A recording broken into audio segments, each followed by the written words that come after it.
प्रभु यीशु मसीह में आप तमाम का मैं स्वागत करता हूं, वेलकम करता हूं कि उसने फिर से मुझे और आपको ये सौभाग्य दिया कि मैं और आप जो हैं उसकी संगति में आ सकते हैं और उसके खास पवित्र वचनों का साझा कर सकते हैं प्रिय जो एक दूसरे के साथ में, जो मेरे और आपकी जिंदगी के लिए बहुत अहम है। क्योंकि प्रभु के वचनों के द्वारा, उसकी अगुवाई के द्वारा मेरा और आपका जीवन जो है वो अधूरा है।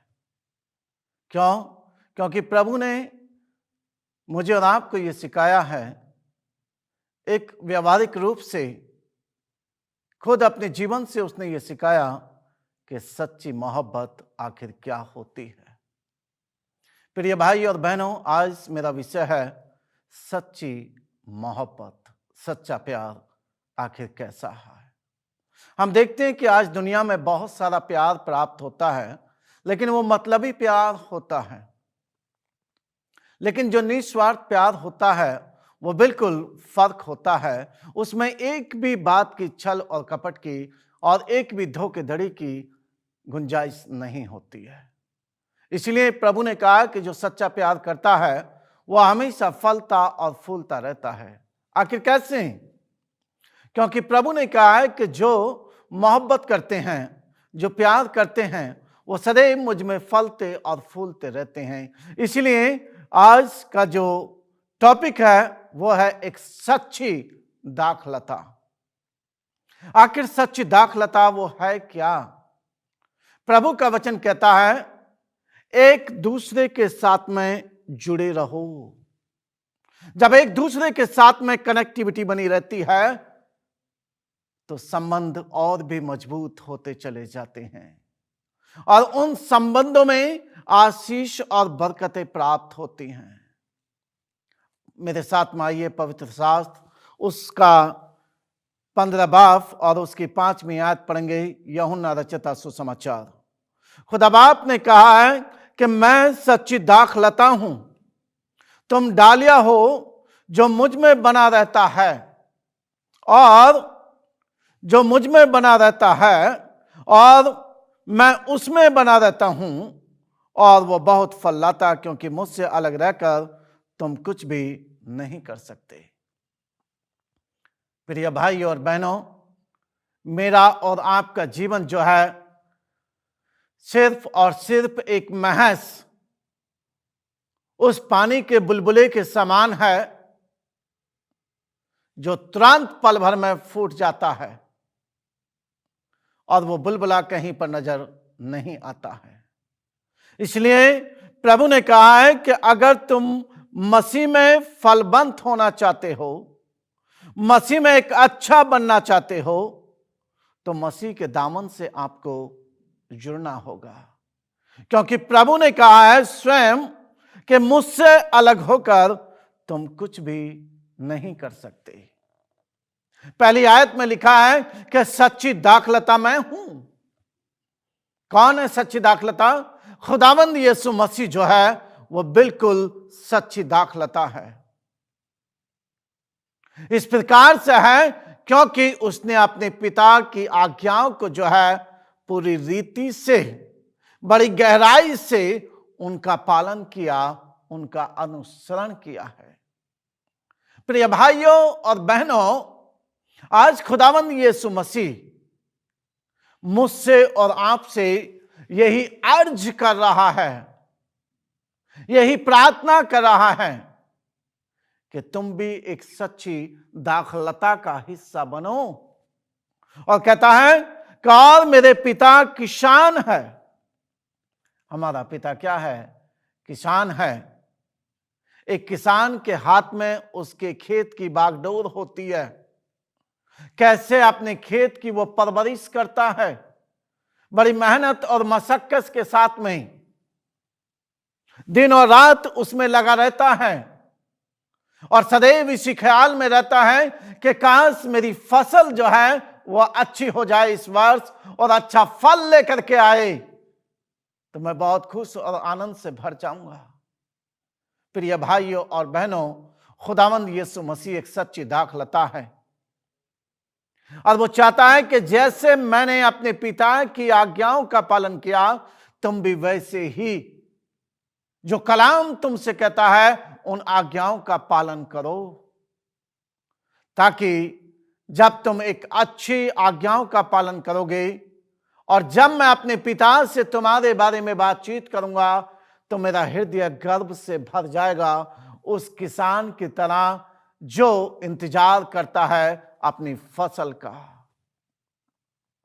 वो फूला नहीं समाता, वो खुश और आनंद हो जाता है। आइए मैं आपको एक उदाहरण के तौर पर लेकर के चलता हूं जो मेरे और आपके जीवन के लिए बिल्कुल सही है और सच्ची बात है। खुदा का पाक कलाम कहता है, अय्यूब की पुस्तक उसका पहला बाब, जब खुदावंद यीशु मसीह एक सभा में थे और वहां पर चलता फिरता जो है शैतान आ जाता है। खुदावंद यीशु मसीह उससे बातचीत करते हैं कि तू कहां से आया है, और शैतान ने जवाब दिया कि मैं घूमता फिरता डोलता डालता मैं आ गया हूं। प्रभु ने क्या कहा, तूने मेरे दास को देखा है अय्यूब को? शैतान ने कहा कि तूने अपनी पवित्र आत्मा का बाड़ा उसके चारों तरफ लगा करके रखा है, इसीलिए वो तेरी प्रशंसा करता है और तेरी बड़ाई करता है, तेरा खौफ मानता है, तेरा भय मानता है। काश तू इस बाड़े को हटा करके देखे, तब मैं देखता हूं वो कैसे हैं। प्रिय अजीजों, खुदावंद यीशु मसीह ने बड़े गर्व के साथ अय्यूब पर जो है प्राउड किया, गर्व करा, कहा कि मेरे दास अय्यूब को देख। काश खुदावंद यीशु मसीह के लिए मेरा और आपका जीवन ऐसा होने पाए, ताकि वो समय आए ताकि खुदावंद यीशु मसीह कहे कि देख ये मेरे प्रिय पुत्र हैं, ये मेरी प्रिय पुत्री है जिस पर मैं आज गर्व करता हूं, घमंड करता हूं कि आंधी आए तूफान आए ये कभी टल नहीं सकते हैं। सच्ची दाखलता वही कहलाई जाती है मेरे अजीजों। आइए आगे देखते हैं, आगे क्या लिखा है, 6 वर्ष में क्या कहा है। उससे पहले 2 और 3 आयत पढ़ेंगे। लिखा है कि जो डाली मुझ में है और नहीं फलती उसे वह काट डालता है, और जो फलती है उसे वो छांटता है ताकि और फले। जो डाली मुझ में नहीं फलती उसे वो छांट डालता है और काट डालता है। प्रिय अजीजों, खुदावंद का पाक कलाम कहता है कि एक स्वामी ने अपने खेत में बाग लगाया है और उस बाग की निगरानी करने के लिए उसने एक माली को रखा है, और उस बाग में देखता है कि लगभग सभी पेड़ों पर फल आ चुके हैं, लेकिन वहां पर कुछ ऐसे भी पेड़ हैं जिन पर फल नहीं आए। स्वामी ने अपने दास को यह आज्ञा दी कि इन पेड़ों को काट दे, क्योंकि मैं इनके ऊपर अब ज्यादा खर्चा नहीं कर सकता। खाद पानी देखभाल करने के लिए मैंने तुझे ठहराया है, मैं नहीं चाहता कि अब इन पर कोई खर्चा हो। प्रिय अजीजों, जानते हो उस दास ने क्या कहा अपने स्वामी से, हे मेरे स्वामी, हे मेरे प्रिय, मैं तुझसे दरखास्त करता हूं थोड़ा समय और दे दे, और जब हम इनकी और देखभाल करेंगे तो शायद और फल ला सकते हैं अगली बार। इस बार नहीं आए तो कोई बात नहीं। प्रिय अजीजों, खुदावंद का वचन कहता है कि 22 अक्टूबर 1844 से जो है आज तक मुझे और आपको जो है उसका अनुग्रह जो है वो प्राप्त हो चुका है। मैं और आप जो हैं उसके अनुग्रह में जी रहे हैं, उसके ग्रेस के पीरियड में जी रहे हैं, ताकि मेरा और आपका जीवन बहुत ऐसे फल लाए और खुदा बाप की आशीषों में बढ़ता चला जाए। अदरवाइज वो पेड़ फल नहीं लाया, और 1 वर्ष बीतने के बाद जब वो पेड़ फल नहीं लाया तो उसके स्वामी ने कहा कि अब क्या होगा। उसने कहा कि स्वामी, जैसी तेरी मर्जी, जैसी तेरी आज्ञा। और उसने उसे आज्ञा दी, उस पेड़ को काटा और उसको आग के भट्टे में डाल दिया।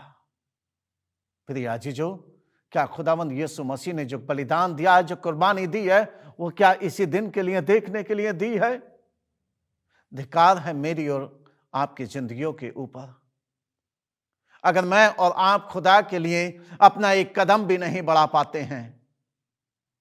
गैरत है मुझ पर प्रभु, सो मैं कहता हूं खुद के लिए, लानत है मेरे ऊपर कि उसने अपनी कुर्बानी दी, अपना लहू बहाया, बेशुमार उसने मुझसे मोहब्बत करी, मैं एक कदम भी उसके लिए नहीं चल पाया। तीसरी आयत कहती है, तुम तो उस वचन के कारण जो मैंने तुमसे कहा है शुद्ध हो। क्या हो जाओ? शुद्ध हो जाओ, जो प्रभु यीशु ने वचन मुझे और आपको दिया है। खुदावंद का यह वचन है जो मुझे और आपको शुद्ध करता है। इसके अलावा और कोई ऐसा तोहफा या वरदान नहीं है जो मुझे और आपको जांच सके या परख सके। इसीलिए खुदा कहता है, अगर तुम्हें फलवंत बनना है तो खुदावंद यीशु मसीह के दामन के साथ तुम्हें जुड़ना जरूरी होगा। छठी आयत कहती है, यदि कोई मुझ में बना ना रहे तो वह डाली के समान फेंक दिया जाता है और सूख जाता है, और लोग उन्हें बटोर कर आग में झोंक देते हैं और वे जल जाते हैं। यह मैं नहीं कहता प्रिया जी, जो खुदावंद यीशु मसीह का पाक और पवित्र वचन जिसमें एक भी खोट नहीं है, सच्चाई से परिपूर्ण है, आज खुदा का वचन आपसे और मुझसे ये बात कर रहा है। अगर मेरे और आपके अंदर एक भी कैरेक्टर मसीह का नहीं पाया जाता, मेरे और आपके अंदर अगर एक भी गुणवत्ता नहीं पाई जाती है मसीह की, तो मेरा और आपका भी हसर वही होगा, उस पेड़ के समान जिसे काट करके जो है आग में डाल दिया जाता है। आइए मेरे साथ में निकालिए मत्ती रचित सुसमाचार, उसके 7 बाब और उसकी जो है 19वीं वर्ष में पढ़ेंगे। क्या लिखा है? जो पेड़ अच्छा फल नहीं लाता वह काटा और आग में डाला जाता है। इस प्रकार उनके फलों से तुम उन्हें पहचान लोगे। प्रियजनों, खुदावंद का वचन बड़े साफ लफ्जों में बड़ी क्लियरली तौर से कहता है, जो पेड़ फल नहीं लाता है वो किसी काम का नहीं होता है। कहीं ऐसा ना हो जब खुदावंद यीशु मसीह आए और जब मुझसे और आपसे वो बात करे, कहीं वो ये ना कह सके कि तुम भी उस पेड़ के समान हो, तुम किसी लायक नहीं रहे।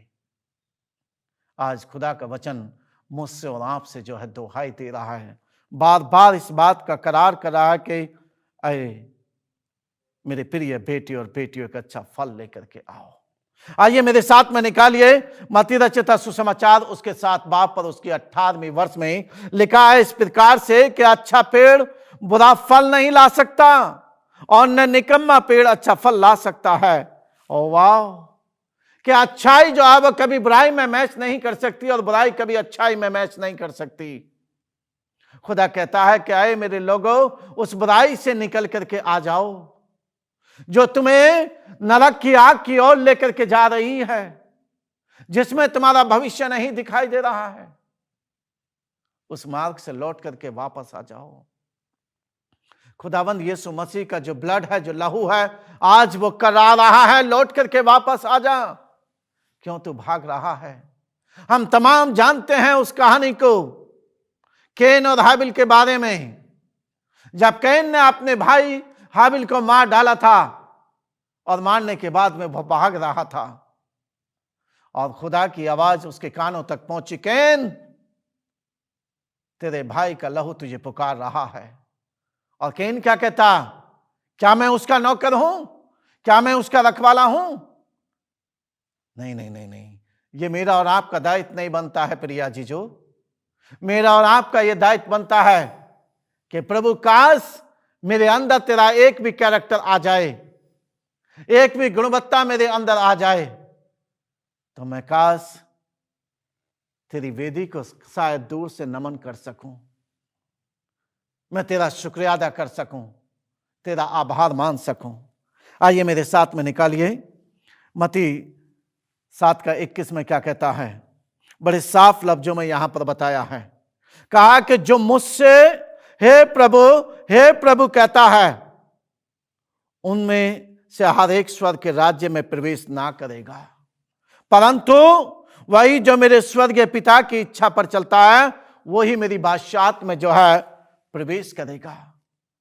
दिन और रात हे प्रभु जपने से नहीं कुछ भी होगा। जब तक मैं अपने तन और मन से और अपने इन पैरों पर खड़ा होकर के नतमस्तक ना करूंगा, तब तक मैं एक अच्छा गुणकारी व्यक्ति नहीं बन सकता। प्रिय अजीजों, अगर मुझे अपने व्यवहारिक जीवन को सुधारना है तो मनुष्य के शरीर को जो है, जो आज मैंने पहना है उसे उतारना है और मसीही लिबास को जो है पहनना है, ताकि मेरे अंदर मसीही नजर आए। और मैं ही नहीं बल्कि मुझे देख करके और भी जो है ये जाने कि वाकई ये मसीह का प्रिय पुत्र है, ये मसीह का प्रिय पुत्र है। और उस मसीह का प्रिय पुत्र है जिसने पूरी दुनिया के लिए, संसार के लिए अपनी कुर्बानी दी है। आइए मेरे साथ में निकालिए, फिर से वापस आएंगे यूहन्ना रचिता सुसमाचार उसके 15 बाब पर उसके 12वें वर्ष में देखेंगे क्या लिखा है।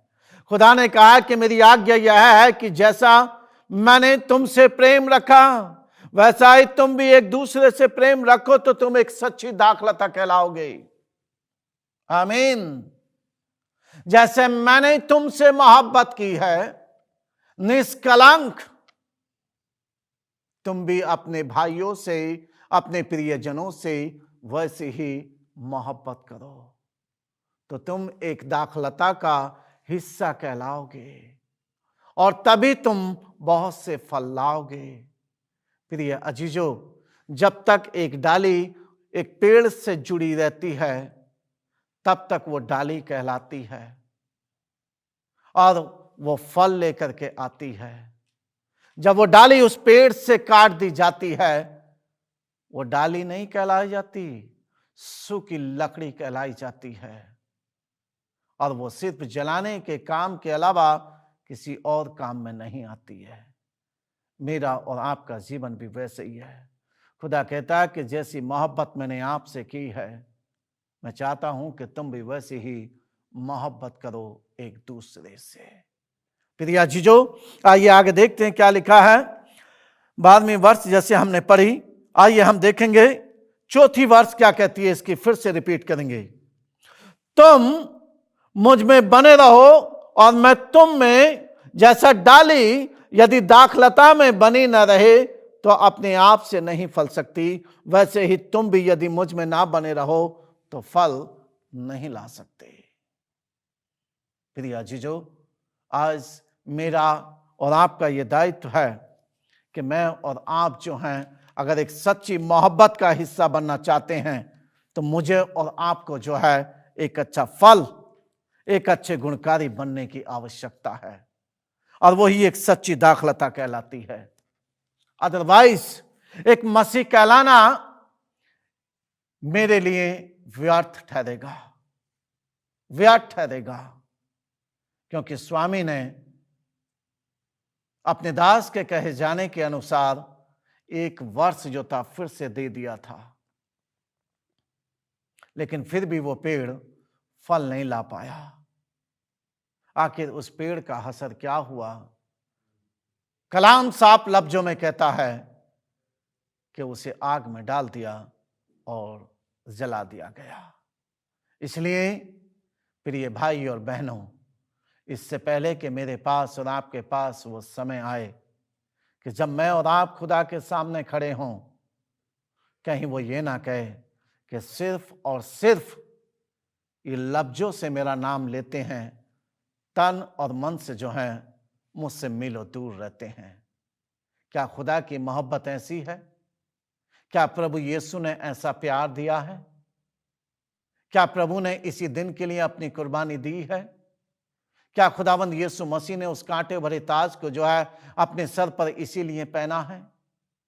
नहीं नहीं मेरे अजीजों, उसने कहा है जो दुख मैंने सहन किए हैं, मैं नहीं चाहता कि मेरा प्रिय उन दुखों को सहन करे। मैं नहीं चाहता कि उस आग का जो धधकती हुई भट्टे के समान है, मेरे प्रिय पुत्र और पुत्रियां उसका सामना करें। खुदा कहता है कि सच्ची मोहब्बत वही है जो अपने पिता के साथ जुड़े रहते हैं, उसके नक्शे कदम पर चलते हैं। आइए मेरे साथ में निकालिए यूहन्ना रचित सुसमाचार उसका 3 बाब और उसकी 16वीं वर्ष में लिखा है कि खुदा ने कौन सी मोहब्बत के बारे में कहा है। लिखा है कि खुदावंद यीशु मसीह ने इस जहान से बड़ी शिद्दत से मोहब्बत की, इस जहां से बड़ी शिद्दत से मोहब्बत करी कि उसने अपने इकलौते को जो है हलाक कर दिया। किस लिए? जो कोई इस पर ईमान लाए अनंत जीवन पाए। क्या पाए? अनंत जीवन पाए प्रिया जीजो, और हमेशा का जीवन पाए। खुदा बाप चाहता है कि मैंने जो कुर्बानी दी है सिर्फ और सिर्फ इसीलिए दी है, मोहब्बत के खातिर, मोहब्बत के खातिर प्रिय अजीजो। खुदा कहता है कि मैं नहीं चाहता कि मेरी मोहब्बत व्यर्थ जाए। और जब वो दिन आए जब मैं आपकी मध्यस्थता स्वर्गीय पिता के सामने करूं, कहीं मेरा सर शर्मिंदगी से ना झुक जाए, बल्कि उसके उपरांत मैं चाहता हूं कि मैं तुम पर गर्व करूं, जैसे क्या अय्यूब के ऊपर खुदावंद यीशु मसीह ने गर्व करा था। देख मेरे भक्त को, मेरे दास को, और इसी कारण खुदा की मोहब्बत में वो कायम रहा और उसने जो है अपने खुदा को नहीं छोड़ा। प्रिय भाई और बहनों, आज का मेरा संदेश यही है आपके लिए। अगर सच्ची मोहब्बत है तो आपको उस पेड़ की डाली की तरह फलना है जो स्वर्गीय पिता से कनेक्ट होती है, क्योंकि पिता पेड़ है और हम डालियां हैं, और जब पिता के साथ बने रहेंगे तभी एक अच्छा फल लाएंगे। अगर आप एक अच्छे फलवंत बनना चाहते हैं तो आइए मेरे साथ दुआ में। सर्वशक्तिमान अनुग्रहकारी पिता परमेश्वर, मैं तेरा धन्यवाद और शुक्रिया अदा करता हूँ तेरी मोहब्बत का, तेरी उस कुर्बानी के हम कायल हैं प्रभु, जो तूने पूरी दुनिया के लिए अपनी कुर्बानी दी, अपना बलिदान दिया। आज ये सौभाग्य दिया प्रभु कि हम तमाम तेरे पाक कलाम का अध्ययन करें और अपने अंदर वो गुण और ऐसा कैरेक्टर लेके आएं कि सदैव और हमेशा हम तुझ में बने रहें और फलते फूलते रहें। मसीह के नाम से आमीन।